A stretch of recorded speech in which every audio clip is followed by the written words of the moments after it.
Hi friends, welcome to my channel my family dairy. ఎలా ఉన్నారండి? అందరూ బాగున్నారా? నేను కూడా బాగున్నానండి. మీరందరూ ఎలా ఉన్నారో నాకైతే కామెంట్ సెక్షన్లో కామెంట్ చేయండి. నిన్న కామెంట్స్ ఆఫ్ అయ్యాయి కదండి, అది చూసుకోలేదు, ఆన్ చేయడం మర్చిపోయాను, అలా ఆఫ్ అయిపోయింది అంతే.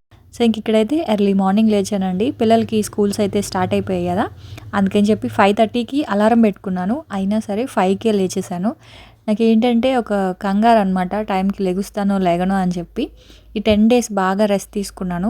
పెద్దగా వీడియోస్ కూడా ఏం తీయలేదు.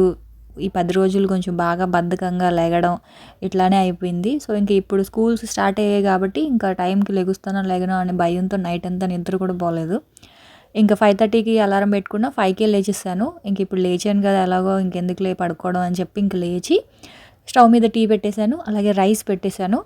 డోర్ ఓపెన్ చేసి బయటకు వెళ్తే చూసారు కదా ఎంత చీకటిగా ఉందో. ఇంకా మొక్కలకి వాటర్ వేద్దాం అనుకున్నాను కానీ చాలా చలిగా ఉంది మెయిన్.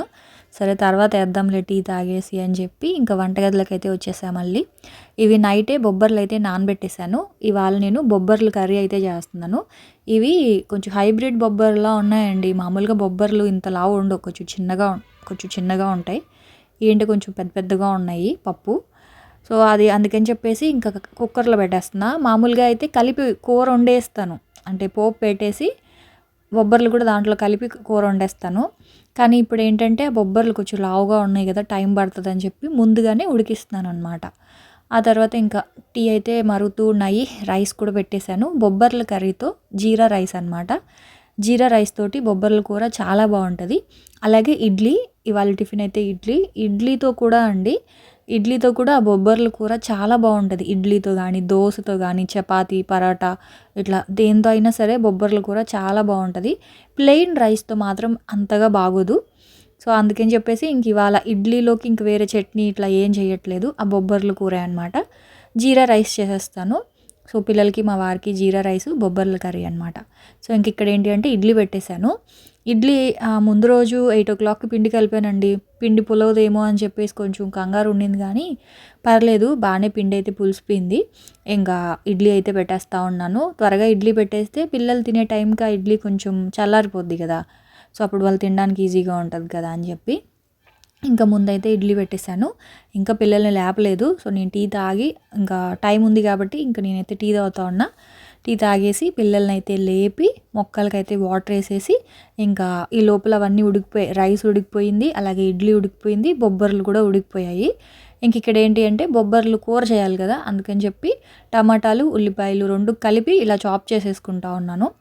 మామూలుగా మనం ఏంటంటే ఉల్లిపాయ వేగాక టమాటా వేస్తాం కదా, సో ఇంక ఇక్కడ కొంచెం హై ఫ్లేమ్లో కనుక ఫ్రై చేసుకుంటే 2 త్వరగా వేగిపోతాయి. అందుకని చెప్పి నేను 2 కలిపి చాప్ చేసేసుకున్నాను అనమాట. ఇక్కడైతే నేను ఒక 5-6 టమాటాలు, ఒక 2 పెద్ద సైజు ఉల్లిపాయలు తీసుకున్నాను. ఆయిల్లో ఫస్ట్ కొంచెం జీలకర్ర అయితే వేసుకోవాలి. కసూరి మేతి ఉంటే కసూరి మేతి కూడా వేసుకోండి, నా దగ్గర అయిపోయింది అందుకే వేయలేదు. జీలకర్ర కొంచెం వేగిన తర్వాత చాప్ చేసుకున్న టమాటా, ఉల్లిపాయ వేసుకొని హై ఫ్లేమ్లో ఒక 2-3 మినిట్స్ కనుక వేయిస్తే చాలు, నూనె అంతా బయటకు వచ్చేస్తుంది. ఆ తర్వాత ఒక స్పూన్ అల్లం వెల్లుల్లి పేస్ట్, ఒక స్పూన్ కారము, ఒక స్పూన్ ధనియాల పొడి, 1/2 స్పూన్ గరం మసాలా, 1/2 స్పూన్ జీలకర్ర, రుచికి సరిపడా ఉప్పు వేసేసుకొని ఇదిగోండి ఇలా మొత్తం అంతా ఒకసారి ఆయిల్ అంతా బయటకు వచ్చే వరకు మొత్తం అంతా ఇలా మిక్స్ చేసేసుకోవాలి. ఆ తర్వాత ఇంకా ఇందాక నేను కుక్కర్లో పెట్టుకున్నాను కదా బొబ్బర్లు, అవేంటంటే కొంచెం గట్టిగా ఉందన్నమాట. పప్పు కొంచెం గట్టిగా ఉంది. అప్పటికి 3-4 విజిల్స్ పెట్టాను మీడియం ఫ్లేమ్లో. ఎంత మనం పప్పు గుత్తితో మెదుపుతున్నా సరే అది మెదగట్లేదు, అందుకని చాపర్లో ఇలా వేసేసుకున్నాను. ఇలా ఉందనుకోండి అంటే మొత్తం అంతా గ్రేవీ లాగే ఉంటుంది. సో ఇది చపాతీతో అయితే చాలా బాగుంటుందండి. చపాతీతో కానీ, ఇడ్లీతో కానీ, దోశతో కానీ. సో ఇంకా జీరా రైస్తో కూడా తినడానికి చాలా కమ్మగా ఉంటుంది అనమాట. ఇంక ఇందులో పులిపేం వేయకూడదు, టమాటా పులిపే అనమాట. ఇంక ఇందులో ఏంటి పప్పు లాగానే, కాకపోతే ఇది బొబ్బర్ల పప్పుతో చేస్తున్నాం. సో కొంచెం మసాలా ఫ్లేవర్తో ఉంటే ఇది మనం చూడండి దాల్ మక్కని అంటారు కదా, సో అలాగా. క్రీమ్ ఉంటే కొంచెం క్రీము, బటర్ కూడా వేసుకోవచ్చు, కాకపోతే నా దగ్గర అవి లేవని చెప్పి ఇంకా నార్మల్గా చేసేసాను అనమాట. సో ఇడ్లీతో మా పిల్లలు చాలా ఇష్టంగా తింటారండి. మా పిల్లలకి బొబ్బర్ల కూర అంటే ఎంత ఇష్టమో, పన్నీర్ కంటే కూడా ఎక్కువ ఇష్టం అనమాట వాళ్ళకి కూర. సో దీంతో ఇంకా ఇడ్లీ పెట్టేశాను పిల్లలకి. అలాగే ఇంకా బాక్సుల్లో కర్రీ వేసి పెట్టేస్తే కొంచెం చల్లారుతుంది కదా. ఆ తర్వాత జీరా రైస్ అయితే చేసి ఫస్ట్ పిల్లలకైతే జీరా రైస్ అయితే కట్టేశాను. మళ్ళీ సెకండ్ టైం మళ్ళీ మా వారి కోసం చేశాననమాట. సో ఇంక ఈ లోపల ముగ్గేద్దామని చెప్పి ఇంక బయటకొచ్చాను. అయితే అప్పుడప్పుడు మొక్కల్ని కూడా చూపిస్తూ ఉండండి అని చెప్పేసి అడుగుతూ ఉంటారు కదా! అందుకనే ఇంక అలా ఉదయాన్నే మొక్కల్ని అలా వాటర్ అంతా వేశాను. తర్వాత ముగ్గు కూడా పెట్టేశాను. ఇంక పిల్లలైతే టిఫిన్ తినేశారు. 7:15కి అలా ఆటో అయితే వచ్చేసింది. పాపం మళ్ళీ వీళ్ళకి స్కూల్ ఏంటంటే నాకే కొంచెం కొత్తగా ఉందనమాట. మళ్ళీ ఉదయాన్నే లేచి ఇంకా వంట చేయాలి, బాక్సులు కట్టాలి అంటే అదొకలా ఉంటది. ఇంక పిల్లలకి 10 డేస్ హాలిడే వచ్చాక మళ్ళీ స్కూల్‌కెళ్ళాలంటే అదొకలా ఉంటది. చాలా బద్ధకంగా ఏడుపు వచ్చినట్లు ఉంటది. సో వాళ్ళు అలాగే ఇంకెళ్ళారనమాట. ఇంకా మా వారు కూడా రెడీ అవుతా ఉన్నారు. తనకైతే టిఫిన్ పెట్టేశాను. ఇంక ఈ లోపల జీరా రైస్ అయితే చేస్తా ఉన్నా. సింపులేనండి, జీరా రైస్ అంటే ఏం కాదు. ఫస్ట్ అయితే కడాయిలో బటర్ కానీ లేకపోతే నెయ్యి కానీ ఏదో ఒకటి వేసుకోండి. నేనైతే నెయ్యితో చేస్తున్నాను. నెయ్యి వేసుకొని అది కొంచెం వేడెక్కాక ఒక 1/2 స్పూన్ జీలకర్ర, ఒక పచ్చిమిర్చి, ఇది ఉల్లి పొరక, స్ప్రింగ్ ఆనియన్స్ అంటాం కదా, సో అవి కట్ చేసి అయితే వేసుకొని కొంచెం అది వేగిన తర్వాత ఉడకబెట్టుకున్న రైసు, కాకపోతే కొంచెం రైస్ని కొంచెం పదునుగా వండుకోవడమే. మామూలుగా నేను ఏం చేస్తానంటే ఒక్కొక్కసారి కుక్కర్లో పెట్టేస్తాను. కుక్కర్లో డైరెక్ట్గా నెయ్యి వేసేసి ఇట్లాగా జీలకర్ర అవన్నీ వేసేసి రైస్ ఇంకా అన్నం కాకుండా డైరెక్ట్ నానబెట్టిన రైస్ వేసేసి ఒక గ్లాస్ రైస్కి 2 గ్లాసులు వాటర్ వేసి కుక్కర్లోనే ఉడికించేస్తా. అయితే మధ్యాహ్నం వీళ్ళు తినే టైంకి ఏమవుద్దంటే అన్నం అనేది బిగుసుకొని గట్టిగా ఉంటుంది.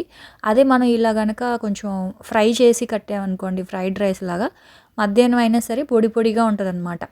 గట్టిగా ముద్దలాగా అయిపోదు రైస్ అనేది. అందుకని చెప్పి ఇంక సపరేట్గా ఇలాగా చేస్తున్నాను. పిల్లలకి ఏంటంటే టైం అయిపోతుందని ఫస్టే వాళ్ళకి బాక్స్ కట్టి పంపించేసా. ఇంక ఇది సెకండ్ టైం మా వారి కోసం చేస్తూ ఉన్నా. సో అందులో లాస్ట్లో కొంచెం ఉప్పు, కొత్తిమీర, చిల్లీ ఫ్లేక్స్ అనేవి కొంచెం కలర్ఫుల్గా ఉంటుంది కదా అని చెప్పి కొంచెం చిల్లీ ఫ్లేక్స్ వేసాను. కానీ చిల్లీ ఫ్లేక్స్ వేయకపోయినా పర్లేదు, పచ్చిమిర్చి వేసాం కాబట్టి. ఈ ఈ కర్రీతోటి ఈ జీరా రైస్ చాలా బాగుంటుందండి. ఖచ్చితంగా ట్రై చేయండి ఈ రెండిటి కాంబినేషను. సో ఇంక మా వారికి అయితే బాక్స్ ఇచ్చేసాను, తనైతే వెళ్ళిపోయారు. ఇంక ఉంటుంది కదా, వాళ్ళు వెళ్ళిన తర్వాత ఇంక మన రొటీన్ అయితే ఉంటుంది కదా. సో ఇంక ఇవాళ నేను ఈవినింగ్ కూడానండి బ్రోకలీ తోటి సూప్ చేశాను. చాలా హెల్దీ సూపు, చాలా టేస్టీ సూప్ అనమాట. వీడియో అయితే చూస్తూ ఉండండి. ఆ రెసిపీ కూడా చాలా బాగుంటుంది, పిల్లలు చాలా ఇష్టంగా తింటారనమాట. ఆ తర్వాత ఇంకొకసారి మొత్తం అంటే గ్యాస్ ముందు రోజు నాన్ వెజ్ అది వండాను కదా, నైటే కడిగేశాను. కాకపోతే ఇంక ఇప్పుడు మళ్ళీ కొంచెం ఈ పప్పు అదంతా కూడా విజిల్ బయటకు వచ్చేసింది వాటరు. అందుకని చెప్పేసి ఈ చివరంతా కూడా ఒకసారి నీట్గా కాలిన్ పెట్టి తుడిచేస్తూ ఉన్నాను అనమాట. ఇంకా కడిగేది ఏం లేదు, నైటే కడిగాను కదా అని చెప్పి ఒకసారి గ్యాస్ అంతా ఒకసారి తుడిచేసుకొని సామాన్లు అయితే డిష్ వాషర్లో పెట్టాలి. కొన్నే ఉన్నాయి, ఫస్ట్ పూజ చేసుకుందాం అనుకుంటున్నాను. సో అందుకని చెప్పి ఇంకా డిష్ వాషర్ పని అయితే ఏం పెట్టుకోలేదు. సామాన్లన్నీ మళ్ళీ సర్దుకోవచ్చులే అని చెప్పేసి ఫస్ట్ అయితే గ్యాస్ వరకు క్లీన్ చేసేసుకున్నాను. మసిగుడ్డలు అయితే ఇంకా అలా పులిమేసి పక్కన ఎండబెట్టేశాను అనమాట కిటికీలో. ఇవి మొన్న ఆర్డర్ చేశాను కదా మీషోలో నాప్కిన్స్, 120 రూపీస్కి 12 పీసెస్ అయితే వచ్చాయి. సో వాటి వరకు నాప్కిన్స్, కిచెన్ టవల్స్ లాగా వాడుకుంటూ ఉన్నాను. ఆ తర్వాత ఇంకా ఇదిగోండి, ఇది వచ్చేసి నేను మీకు చెప్పాను కదా బ్లాంకెట్స్ అయితే తెప్పించానండి అని చెప్పి. బ్లాంకెట్స్ 2, 3 బెడ్షీట్లు అయితే తెప్పించా. ఆల్రెడీ ఇప్పుడు అక్కడ వేసున్నాను కదా వైట్ కలర్ బెడ్షీటు, ఇది వచ్చేసి ఎలాస్టిక్ బెడ్షీటు, ఇది వరకు మీకు చూపించా కదా, అది మీషోలో తెప్పించింది వైట్ కలర్ది. ఇప్పుడు నేను మీకు చూపిస్తున్న 2 బెడ్షీట్లు జియోమార్ట్లో, ఏజియోలో తెప్పించాను. ఏజియోలో ఇది వచ్చేసి ఎంత పడింది, 380 రూపీస్ అనుకుంటా అండి. 400 రూపీస్ లోపలే ఒక్కొక్క బెడ్షీటు, 380, 390 అలా అనుకుంటున్నాను. సో ఇదిగోండి కింగ్ సైజ్ బెడ్షీట్స్ అనమాట, ప్యూర్ కాటన్ బెడ్షీట్స్, చాలా బాగున్నాయండి. అంటే మీషోలో తెప్పించినవి కొంచెం సిల్క్ మిక్సింగ్లా ఉంది, సిల్క్ బ్లెండింగ్ అంటాం కదా, సో అట్లా ఉంది. ఏజియోలో తెప్పించిన ఈ 2 బెడ్షీట్స్ మాత్రం ప్యూర్ కాటన్ అనమాట. ఇప్పుడు నేను మీకు చూపిస్తున్నాను కదా లైట్ గ్రీన్ కలరు. సో ఈ బెడ్షీట్ ఏంటి అంటే ప్యూర్ కాటన్ది, 380 రూపీస్కి వచ్చింది. 2 పిల్లో కవర్స్, ఒక బెడ్షీటు, కింగ్ సైజ్ బెడ్షీటు. మాది వచ్చేసి 6x6 కాదండి, 6x8, 6x7 అనుకుంటా మా బెడ్ సైజు. దానికి కూడా సరిపోయిందనమాట. సో కింగ్ సైజ్ అని ఉంది, అదైతే తెప్పించుకున్నా. 2 కలర్స్, ఒకటి వచ్చేసి సీ గ్రీను, ఇంకోటి వచ్చేసి లైట్ క్రీమ్ కలరు. ఇదిగోండి ఇంచుమించు 2 ఒకటే డిజైన్ లాగా ఉంటుంది. ఇది వచ్చేసి వైట్ కలర్, అదే క్రీమ్ కలర్ మిక్స్ అయ్యి దాని మీద కొంచెం బొమ్మలుగా ఉన్నాయన్నమాట. ఇది నాకైతే ఈ క్రీమ్ కలర్‌ది నచ్చింది. గ్రీన్ కలర్ కిందున్న సీ గ్రీన్ కంటే కూడా ఇది నచ్చింది నాకు. సో, మీకేది నచ్చింది? ఇంకా 2 బానే ఉన్నాయి. సో, దానికంటే ఇదెందుకో నచ్చింది చూడ్డానికి. సో, 2 బానే ఉన్నాయి కదా అని ఇంక ఉంచేసుకున్నా. రిటర్న్ ఏం చేయలేదు. 2 క్వాలిటీ చాలా బాగున్నాయి. Pure cotton. బా అనిపించింది. అంటే నేను ఏం చెప్తున్నానంటే ఇలాంటిది నేను ఇదివరకు కూడా తెప్పించాను. ఇది వాష్ చేసినా సరే ఇలాగే ఉంటది. కాటన్ లాగే ఉంటది. సో, మీషోలో తెప్పించినవి ఏంటి అంటే ఇప్పుడు కాటన్ లాగా ఉన్నాయి. కానీ అవి ఉతికితే మాత్రం సిల్క్ లాగా అయిపోతాయని అనిపిస్తుంది నాకు. ఇదిగోండి. ఇంకా ఇటువైపు అంతా కూడా ఇంత ఎక్స్ట్రా వచ్చింది. నేను జస్ట్ మీకు చూపిద్దామని చెప్పేసి బెడ్ మీద ఇలా పెట్టాను. నేనైతే బెడ్‌కి మొత్తం అంతా కూడా ఇంకా ఏం వేయలేదు. ఆల్రెడీ ఒక బెడ్‌షీట్ కొత్తదే కదా వేసున్నాను. సో, అందుకని చెప్పేసి ఇవన్నీ ఈ 2 బెడ్‌షీట్లు మీకు చూపిద్దామని మాత్రమే. మనం బెడ్‌కి లోపల ఫోల్డ్ చేయాలన్నా సరే ఎక్స్ట్రా చూసారు కదా ఎంత ఉందో అటు ఇటు అంతాన. సో, నీట్‌గా ఫోల్డ్ చేసుకోవచ్చు కూడా. సో, ఆ తర్వాత ఇంక ఇవైతే తీసేస్తా ఉన్నాను. చెప్పా కదండీ దీని ప్రైస్ అయితే 380 రూపీస్. లింక్స్ కావాలి అనుకుంటే డిస్క్రిప్షన్‌లో ఒకసారి చెక్ చేయండి. నేను పెడుతున్నాను మీరేమో కనిపించట్లేదక్క అంటున్నారు. నాకు అర్థం కావట్లేదు ఎక్కడ మిస్టేక్ జరుగుతుందా అని చెప్పి. సో, ఒకసారి ఇప్పుడు మాత్రం చూడండి. వీటి లింక్స్ అయితే ఖచ్చితంగా ఇస్తాను. అంటే మీకు నచ్చితే చెప్తున్నా. ఒకవేళ మీకు నచ్చితే తెప్పించుకోవాలి అనుకుంటే లింక్స్ ఇస్తాను చూడండి. ఆ తర్వాత ఇదిగోండి సేమ్ బెడ్‌షీట్ ఉంది కదా! బెడ్‌షీట్ లాంటిదే బ్లాంకెట్ కూడా తెప్పించుకున్నాను. దీని ప్రైస్ వచ్చి 760 రూపీస్ అండి. అంటే ఇంచుమించు 800 పడింది ఈ బ్లాంకెట్. బెడ్‌షీట్ ముందు ఆర్డర్ చేశాను. బ్లాంకెట్ వచ్చేసి తర్వాత ఆర్డర్ చేశాను అనమాట. అంటే సెట్ లేదు. కాంబోలో వస్తాయి కదా మనకి అట్లా అయితే లేదు. సపరేట్‌గా ఆర్డర్ చేశాననమాట. ఫస్ట్ ఎలాస్టిక్ బెడ్‌షీట్ తెప్పించుకొని సేమ్ అలాంటిదే వెతికి బ్లాంకెట్ కూడా ఆర్డర్ పెట్టుకున్నాను. ఇదైతే 20 రూపీస్ తక్కువ 800. సో, దీని క్వాలిటీ ఎలా ఉంది అంటే కాటన్ అయితే కాదు చెప్పా కదా! ఇదైతే మీషోలో తెప్పించాను. కొంచెం సిల్క్ మిక్స్ అయినట్లు ఉందండి. ఇది వాష్ చేస్తే ఖచ్చితంగా సిల్క్ క్వాలిటీయే ఇది. ప్యూర్ కాటన్ అయితే కాదు. మీకు ఎవరికైనా నచ్చితే తెప్పించుకోండి. కానీ చలికి బానే కాస్తుంది. నేను ఆల్రెడీ ఇంకొక బెడ్‌షీట్ వాడుతున్నాను. సో, అది కొంచెం చలికి బానే కాస్తుంది. సో, ఇంక ఇది కూడా సేమ్ క్వాలిటీ అనమాట. సో, పిల్లో కవర్స్ అయితే దీనికి రాలేదు. బెడ్‌షీట్‌కి పిల్లో కవర్స్ వచ్చాయి గానీ బ్లాంకెట్‌కి అయితే పిల్లో కవర్స్ రాలేదు. సో, ఇంకా ఈ రూమ్‌లో ఈ బెడ్‌షీట్ ఈ బ్లాంకెట్ అనేది వాడుతున్నాము. సో, ఇదిగోండి. ఇది కూడా నేను ఒక 2-3 మంత్స్ బ్యాక్ తెప్పించుకున్నాను కదా! ఈ బెడ్‌షీటు. సో, దానికి మ్యాచ్ అయ్యేలాగా ఈ బ్లాంకెట్ అయితే తెప్పించుకున్నా. ఇదైతే దానికన్నా ప్రైస్ తక్కువేనండి. ఇదైతే 600 అనుకుంటున్నాను. 600 720 రూపీస్ తక్కువ 700 అనుకుంటా. సో, ఇది. దీని క్వాలిటీ కూడా ఎలా ఉందంటే సేమ్ సిల్కేనండి. కాటన్ కాదు. లోపలంతా కొంచెం దూదిలాగా అది ఉంటది కదా! ఫోమ్ అది. సో, దానివల్ల కొంచెం ఇట్లా ఉంటదనమాట. కొంచెం బొంతలాగా. ఎప్పుడైనా కిందేసుకొని పడుకోవాలన్నా సరే కొంచెం మెత్తగానే ఉంది. సో, నాకైతే నచ్చాయి. ఇంక అందుకే ఉంచేసుకున్నాను రిటర్న్ చేయకుండాన. అది ఇది మొత్తం. సో, ఇదైతే పిల్లో కవర్స్, బెడ్‌షీట్ అవన్నీ కూడా నేను సెపరేట్‌గా పెట్టుకున్నాను. అవి తెప్పించి 3-4 మంత్స్ అవుతుంది. బెడ్ కొన్నప్పుడు కొత్త బెడ్ కొన్నాం కదా! అప్పుడు తెప్పించా అనమాట ఈ బెడ్‌షీటు. ఆ పిల్లోస్ కూడా వాళ్ళే ఇచ్చారు. పిల్లో కవర్సు, 2 పిల్లోసు, ఆ బెడ్‌షీట్ కలిపి 300, 380 అనుకుంటా అవి అప్పుడు. సో, అట్లా మొత్తం నీట్‌గా అన్ని బెడ్స్ అన్నీ కూడా సర్దేశాను. చాలా బా అనిపించింది నాకు. ఇట్లా ఏదైనా కొంచెం నీట్‌గా ఇంట్లో కొత్త సామాన్లు లేదా కొత్త బెడ్‌షీట్స్, కర్టెన్స్ ఇలాంటివి తెచ్చుకొని నీట్‌గా సర్దుకున్నప్పుడు ఎంత బావుంటదో. నాకైతే అలా చూస్తూ ఉండాలనిపిస్తదనమాట. ఇంకా సోఫా కవర్స్ అవి కూడా తెప్పించుకుందాం అనుకున్నాను పండక్కి. కాకపోతే ఇవి లాస్ట్ ఇయర్ తీసుకున్నాను. ఇంకో సెట్ తీసుకుందామంటే అసలెందుకో సోఫా కవర్లు కొనాలని అనిపించట్లేదు. అంటే ఈ సోఫాకి మళ్ళీ డబ్బులు పెట్టాలి ఎందుకులే వేస్ట్ అని కొత్త సోఫా తీసుకోవాలని ఉంది. కానీ ఈ సోఫాని అంటే పక్కన పెట్టేయడానికి మనసు రావట్లేదు. చాలా స్ట్రాంగ్‌గా ఉంటదనమాట ఈ సోఫా. Wooden sofa. మాకేంటంటే కౌచెస్ వస్తాయి కదా! రెక్లైనర్స్ లాగా. సో, అది తీసుకోవాలని ఉంది. అందుకే ఆలోచిస్తూ ఉన్నా అనమాట. అందుకే దానికి మళ్ళీ ఎందుకులే డబ్బులు వేస్ట్ చేయడం. ఇప్పుడు దానికి సోఫా కవర్స్ కొనాలంటే ఇంకో 2000 పెట్టాలి. అందుకే ఎందుకులే అని చెప్పేసి ఇంకా అవేం కొనలేదు. ఉన్నవే ప్రస్తుతానికి వాడుతా ఉన్నా. డబ్బులు చూసుకొని సోఫా సెట్ అయితే తీసుకోవాలండి. ఇది మా పెళ్ళప్పుడు మా అమ్మోళ్ళు పెట్టిన సోఫా అనమాట ఇది. స్ట్రాంగ్‌గానే ఉంటది. కాకపోతే అంతగా అంటే బోర్ కొట్టేసింది. అలా అని పక్కన పెట్టడానికి మనసైతే రావట్లేదు. సో, ఇంకా సోఫా అంతా నీట్‌గా సర్దేసి ఒకసారి ఇల్లంతా నీట్‌గా మాప్ పెట్టేశాను. మాప్ పెట్టేసి ఇంకా ఇదిగోండి దేవుడి దగ్గర అయితే ఇంకా దీపారాధన చేసుకుందాం అని చెప్పి స్నానం చేసి వచ్చేసాను అనమాట. అయితే ఇంకా దేవుడి దగ్గర దేవుడివి కుందులు ఉంటాయి కదా, సో అవి క్లీన్ చేద్దామని చెప్పేసి ఇంకా పక్కన పెట్టేశాను. ఇంకా నేనైతే ఆ పువ్వులు ఉంటాయి కదా, దేవుడికి పెట్టిన పువ్వులు, సో అవన్నీ కూడా కవర్లో పెట్టేసుకుంటాను. వారానికి ఒకసారి అట్లాగా మేడ మీద మొక్కలు ఉంటాయి కదా, ఒక్కొక్క మొక్కలు అట్లా పెట్టేస్తాను అనమాట. సో అవి ఏమంటారు, మట్టిలో కలిసిపోతాయి అన్నమాట, అవన్నీ కూడా కంపోస్ట్ లాగా అయిపోతాయి. సో ఇంక ఇక్కడ ఏంటంటే ఒక తడిది టిష్యూ ఉంటుంది కదా, ఆ తడి టిష్యూ తోటి ఒకసారి మొత్తం పూజా మందిరం అంతా క్లీన్ చేసేస్తాను. సో ప్రతిరోజు ఇలాగే క్లీన్ చేస్తాను అనమాట. ఫస్ట్ ఒక పొడి క్లాత్ తోటి తుడిచేస్తాను, ఆ తర్వాత ఒక తడి క్లాత్ తోటి తుడిచేసి చాక్ పీస్తో ముగ్గు పెట్టేదాన్ని. కాకపోతే పెట్టకూడదు చాక్ పీస్తో దేవుడి దగ్గర ముగ్గు అని చెప్పేసి అన్నారు. ఇంకా అందుకే ఎందుకులే అని చెప్పి ఇంక పెట్టడం మానేశాను. ఇదివరకు అయితే పెట్టేదాన్ని, ఏదో నాకు వచ్చిన 2 గీతలే. అయితే మీషోలో చూశాను ముగ్గుతోటి బార్డర్స్ వస్తాయి కదా, సో రంగోలీ బార్డర్స్ అవైతే చూసాను అనమాట. అవైతే ఆర్డర్ చేశాను, అవి వస్తే అతికిద్దాం అని చెప్పేసి.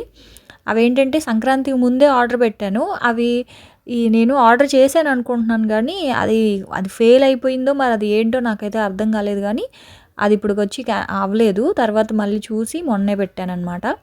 సో వస్తే ఆ బార్డర్ వరకు అలా రంగోలీ డిజైన్ కనుక వేస్తే ఇంకా నిండుగా ఉంటుంది కదా. అసలు నాకైతే పూజా మందిరం వైట్ కలర్లో చాలా ఇష్టం అండి. చాలామందికి వైట్ కలర్లో ఉంటుంది, మార్బుల్ లాగా వచ్చి బ్రౌన్ కలర్లో ఇవి వస్తాయి కదా ఫ్రేము, ఫోటో ఫ్రేమ్స్ వచ్చి బ్రౌన్ కలర్లో వస్తాయి ఫ్రేము, వెనకాలంతా కూడా వైట్ కలర్లో ఉంటుంది అనమాట పూజా మందిరం. అసలు ఎంత బాగుంటుందో.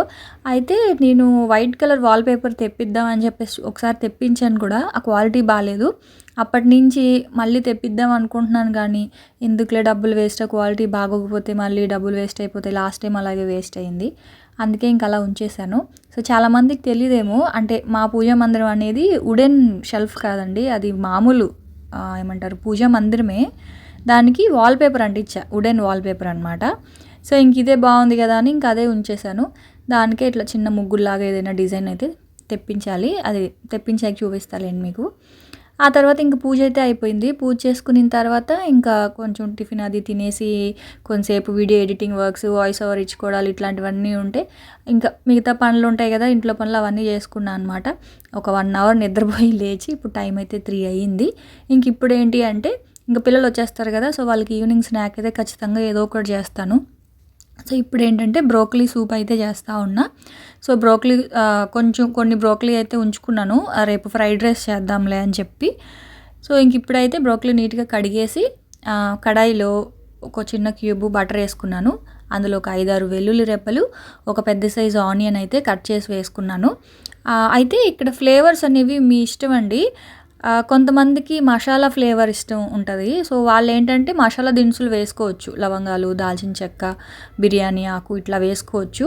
సో మీ ఫ్లేవర్, మీకు నచ్చే ఫ్లేవర్ని బట్టి మీరైతే వేసుకోండి. ఇక్కడ ఏంటంటే నేను అవేం వేయలేదు, జస్ట్ వెల్లుల్లి, ఉల్లిపాయ, అలాగే బ్రోకలీ ఇవన్నీ వేసేసి కొంచెం బటర్లో ఇట్లా ఫ్రై చేసేసుకొని కొంచెం సాల్ట్ వేసేసి వాటర్ వేసేసి బ్రోకలీని బాగా బాయిల్ చేయాలి. ఇంకోటి ఏంటంటే క్యారెట్స్ వేసుకోవచ్చు, క్యారెట్ కాంబినేషన్ కూడా బాగుంటుంది. క్యారెట్ వేస్తే ఏంటంటే కొంచెం స్వీట్ వస్తుంది, బాగుంటుంది. సో అది కూడా ట్రై చేయొచ్చు. ఒకసారి నేను క్యారెట్తో కూడా చేశాను, కాలీఫ్లవరు, క్యారెట్. సో ఇప్పుడు నేను చూపించే బ్రోకలీ సూప్తో మీరు కాలీఫ్లవర్, క్యాబేజీ, బీట్రూట్, ఆ తర్వాత పాలకూర ఇట్లా చాలా వాటిలతో చేసుకోవచ్చు అనమాట ఈ సూప్. మష్రూమ్ సూప్, చికెన్, ఇట్లా ఈ దేనికైనా సరే సేమ్ ప్రాసెసే. సో బ్రోకలీ అయితే వాటర్ వేసి ఉడికించుకున్న తర్వాత అది చల్లారి పెట్టేసుకున్నాను, అదైతే పక్కన పెట్టేసి అది మిక్సీ చేసుకోవాలి. ఆ తర్వాత ఇంకొక కడాయిలో ఏంటి అంటే ఇంకొక స్పూన్ బటర్ అయితే వేసుకొని ఒక 2 స్పూన్స్ గోధుమ పిండి అయితే వేసుకున్నా, చిన్న స్పూన్స్ గోధుమ పిండి. ఆ గోధుమ పిండిని కొంచెం మంచిగా ఫ్రై చేసేసుకోవాలి. ఫ్రై చేసుకున్న తర్వాత ఇక్కడ మీకు ఒకటి చెప్పాలండి, మీ దగ్గర క్రీమ్ ఉందనుకోండి డైరెక్ట్గా క్రీమ్ యాడ్ చేయొచ్చు లాస్ట్లో. క్రీమ్ లేదు అనుకుంటే పాలను బాగా కాచి మనం వైట్ సాస్ చేసుకుంటాం కదా పాస్తాకి, సో అట్లా చేసుకోవాలన్నమాట. ఒకవేళ మీ దగ్గర క్రీమ్, ఫ్రెష్ క్రీమ్ ఉంటుంది కదా, అది కనుక ఉంటే ఏం చేస్తారంటే ఇప్పుడు మనము గోధుమ పిండి ఫ్రై చేసుకున్నాం కదా, ఆ ఫ్రై చేసుకున్న తర్వాత డైరెక్ట్గా ఈ వెజిటేబుల్ ప్యూరీ ఉంది కదా, ఈ బ్రోకలీ ప్యూరీ ఏదైతే ఉందో అదైతే వేసేసి బాయిల్ చేసేసి డైరెక్ట్గా ఇంకా పాలు వేయకుండా బాయిల్ చేసేసి లాస్ట్లో క్రీమ్ అయితే యాడ్ చేసుకోవచ్చు. కానీ ఇప్పుడు నా దగ్గర క్రీమ్ లేదు, అందుకని చెప్పి పాలను బాగా మరిగించి ఆ పాలని ఆ గోధుమ పిండి వేయించుకున్న గోధుమ పిండిలో వేసేసి ఆ తర్వాత మనం మిక్సీ చేసుకున్న ఈ బ్రోకలీ ప్యూరీ ఏదైతే ఉందో అదైతే వేసేసాను. పైన ఇంకా మిరియాల పొడి, చిల్లీ ఫ్లేక్స్, కొంచెం ఆరిగానో అవైతే వేసేసుకున్నాను.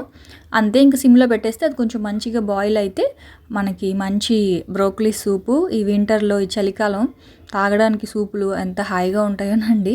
సో అదైతే అక్కడ సిమ్లో పెట్టా మరుగుతూ ఉంది. ఇంక ఇక్కడేమో ఇన్స్టెంట్గా చేసుకునే ఫ్రెంచ్ ఫ్రైస్, బంగాళదుంపలకి పైన పొట్టు తీసేసి కట్ చేసేసుకొని కొంచెం సాల్ట్, కొంచెం బియ్యం పిండి కలిపానండి. అప్పటికప్పటికే కదా, సో మనం బంగాళదుంపల్ని ఉడకబెట్టట్లేదు కాబట్టి అందులో కొంచెం వాటర్ ఉంటుంది. బంగాళదుంప ఉడికిందనుకోండి అందులో వాటర్ ఉండదు, ఆ వాటర్ వెళ్ళిపోయి మనకి పిండిలాగా ఉంటుంది బంగాళదుంప అనేది ఉడికాక. సో అప్పుడు ఏంటంటే మనం డైరెక్ట్గా ఆయిల్లో ఫ్రై చేస్తే క్రిస్పీగా వస్తుంది. కానీ ఇక్కడ ఏంటంటే మనం దుంపల్లో డైరెక్ట్గా వేసేస్తాం కాబట్టి అందులో వాటర్ వస్తుంది. సో ఆ వాటర్ని రాకుండా ఉండడం కోసం మనం ఆ బైండింగ్ కోసం కొంచెం ఏదైనా పిండి కలపాలి. అందుకే నేను ఏంటంటే బియ్యం పిండి కలిపాను. మీరు బియ్యం పిండి, మైదా, కార్న్ఫ్లోర్ ఏదైనా మీ ఇష్టం, 1 లేదా 2 స్పూన్లు పిండి కలిపి కొంచెం సాల్ట్ కలిపి ఇలా వేసేసుకోవాలి. సో అప్పటికప్పటికే వేసుకోవాలన్నమాట. అంటే మనం ఏదైతే ఫ్రెంచ్ ఫ్రైస్ చేస్తున్నామో అప్పటికప్పటికే పిండి కలుపుకొని అప్పటికప్పటికే వేయాలి. కలిపి పెట్టేసుకుంటే మాత్రం అందులో నుంచి వాటర్ బయటకు వచ్చేసి మనకి ఫ్రెంచ్ ఫ్రైస్ అనేవి అంత క్రిస్పీగా అలా రావన్నమాట. ఇవేంటంటే అప్పటికప్పటికి ఒక దుంప కట్ చేయడం, కొంచెం పిండి సాల్ట్ కలపడం, ఇలా ఫ్రై చేసుకోవడం, హై ఫ్లేమ్లోనే ఫ్రై చేయాలి. సో ఇంకా సూప్ అయితే అందరికీ ఇచ్చేసాను, ఫ్రెంచ్ ఫ్రైస్ కూడా ఇచ్చేసా. ఇవి వచ్చేసి నాకు, మామయ్యకి ఫస్ట్ అయితే పిల్లలకి పెట్టేశాను. ఒక 3 దుంపలు అయితే చేశాను, సరిపోతాయి మా నలుగురికి అనమాట. ఇంకా మా వారు వచ్చేదాకా ఎందుకులే అప్పుడు చేద్దామని చెప్పి నాకు, మామయ్యకి, పిల్లలకి చేసుకున్నాము. సో ఇంక ఇక్కడ మా పిల్లలు అయితే మాత్రం అసలు ఎంత ఇష్టంగా తిన్నారంటే అంత ఇష్టం వాళ్ళకి. సూప్స్ అయితే ఏ సూప్ అయినా ఇష్టంగానే తాగుతారు ఇలా చేస్తే మాత్రం. బ్రోకలీ కానీ, క్యారెట్ కానీ సూప్స్ మాత్రం నిజంగా చాలా మంచివండి పిల్లలకి మనం చేసి ఇవ్వాలే కానీ. ఎందుకంటే డైరెక్ట్గా వెజిటేబుల్ తినరు కదా, ఇలా సూప్ లాగా చేసి ఇచ్చేస్తే మాత్రం టేస్ట్కి టేస్ట్ ప్లస్ ఆ సూప్ అనేది కడుపులోకి మంచిగా వెజిటేబుల్ అయితే వెళ్తుంది. సో అది సూప్ మాత్రం చాలా బాగుంటుంది. చిన్న చిన్న పిల్లలకు కూడా పెట్టేయచ్చు అనమాట. 1 ఇయర్ 2 ఇయర్స్ పిల్లలకు కూడా ఈ సూప్ అయితే తాగించవచ్చు. ట్రై చేయండి. ఫ్రెంచ్ ఫ్రైస్ అనేవి ఇంకా మన ఇష్టం, ఆప్షనల్. సో బయట నుంచి తెచ్చే కంటే ఇంట్లో మనం అప్పటికప్పటికే చేసుకోవడం బెటర్ కదా. సో అందుకని ఇంకా అప్పుడప్పుడు ఫ్రెంచ్ ఫ్రైస్ కూడా పర్వాలేదు. సో ట్రై చేయండి. మా పిల్లలు మాత్రం చాలా ఇష్టంగా హ్యాపీగా తిన్నారు. సో మీకు కూడా ఖచ్చితంగా నచ్చుతాయి ఈ రెసిపీస్ అయితే, మీ పిల్లలకు కూడా ట్రై చేయండి. నేనైతే రేపటి వ్లాగ్లో మళ్ళీ వచ్చేస్తాను. అప్పటి వరకు అయితే ఉంటాను. Bye friends, bye.